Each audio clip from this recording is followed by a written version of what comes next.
Alright, we're going to start off with viewing file information, and this is pretty basic with the Mac. If you're working with the trackpad, you basically just want to pick a file. For example, here we'll just go into the documents and choose this Adobe file. With the trackpad, we're going to hold Control and click and go to Get Info. Now if you're working with a mouse, you can also right click and go to Get Info, but once we do this, it'll open up a new window with a little more details and specific things about the file, such as when it was created, the size of it, and where it's located. That's about it with the file information.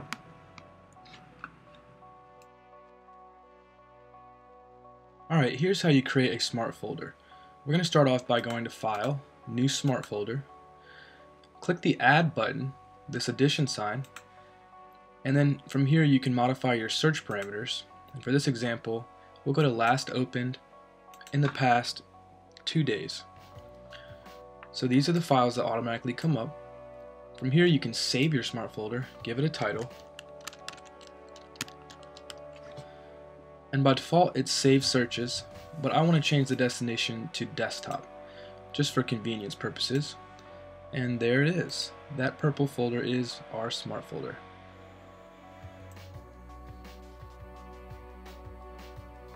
Alright, to create a stack is pretty basic. By example, the Documents folder, when I click that once, this is an example of a stack. So we can either Control click New Folder or go to the top, File, New Folder. I'm just going to give it an example title, and we're going to drag this right on down to the dock here. Now we need to put a few items in that folder just so I can give you an example. So I am going to just go over here and drop a couple songs in there, and what you'll notice is once I have items in there, I click it and there's my stack. Now as you can see, I only have 2 items, but you can accumulate as much as you want.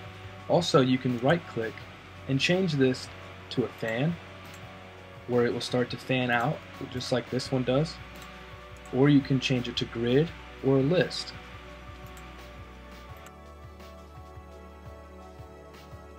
We're using the dock really briefly. It's basically a convenient way to access the applications you use the most.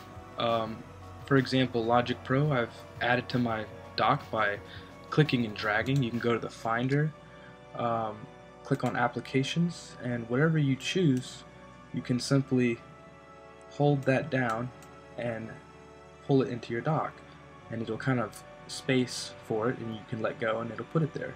You can also remove items or applications by right-clicking or control-clicking, Options, Remove from Dock. If you want to go into System Preferences, you can also go to more specific things about your dock under Personal and change the size, magnification, and the position of your dock.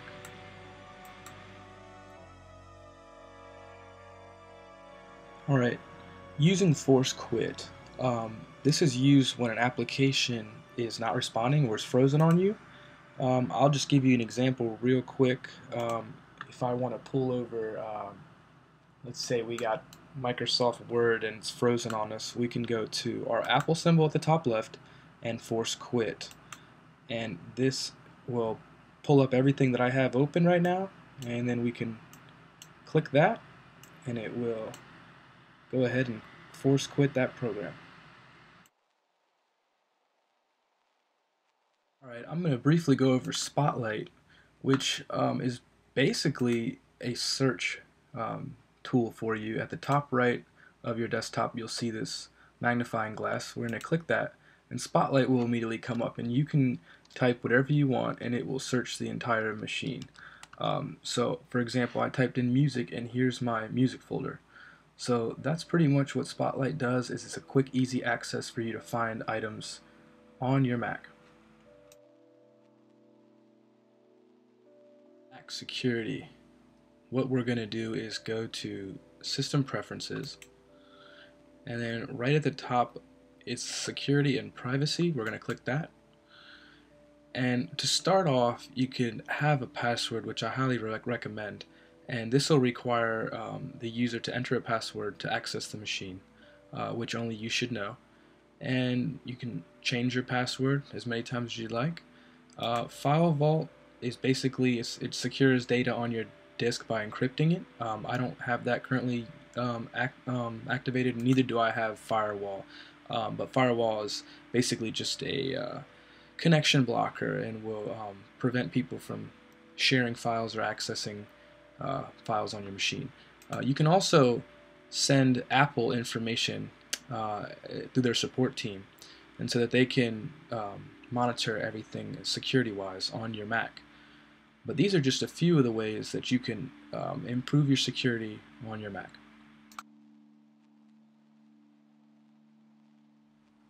Alright, here's a little bit about the system preferences. If you go to your system preferences, this window will come up and you'll have the ability to change a lot of things. Personal things such as your background, your dock, privacy. You can change hardware like your displays if you have an extended monitor. Energy saver will, tamper with your sleep mode and how often quickly that comes up. Your keyboard, you can change the layout. Mouse will affect tracking and speed and stuff like that. We can go to sound and change our input-output devices. We've got some internet and wireless preferences here that will, refer to sharing files, a lot of things Wi-Fi related, Bluetooth, MobileMe, and then of course you've got your personal stuff like usernames, passwords, stuff like that. Time machine. This is gonna back your information up onto an external hard drive. So there's a lot of things that you can play around with in your system preferences to customize your Mac.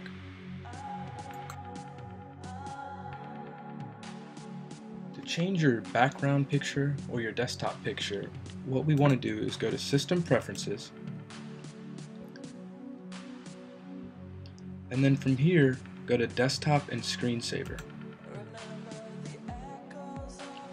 Now this will give us the ability to choose from photos that are preset, or you can upload a photo and then set that to your desktop, and then from here you could choose between fill screen, fit to screen, stretch to fit to fill screen, center, and tile. All of these methods are your personal preference, but some do create clipping and distortion. You can then tab over to Screensaver, and it's the same gist here. You can choose between these preset screensavers or download your own personal one, and then affect the seconds that it will occur, or minutes rather. That's basically it. Alright, lastly I'm going to go over the energy saver options, and for this we're going to go to System Preferences, and here you're going to go up at the top and you will see Energy Saver with this little light bulb. Click that.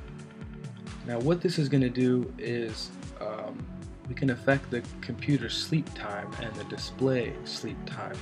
Now obviously by making this reduced, it's going to go to sleep quicker, which will save you on battery power. You can also do other things like putting the disk to sleep, putting the network to sleep, and then from the battery tab, we can change a couple other things like the dim display.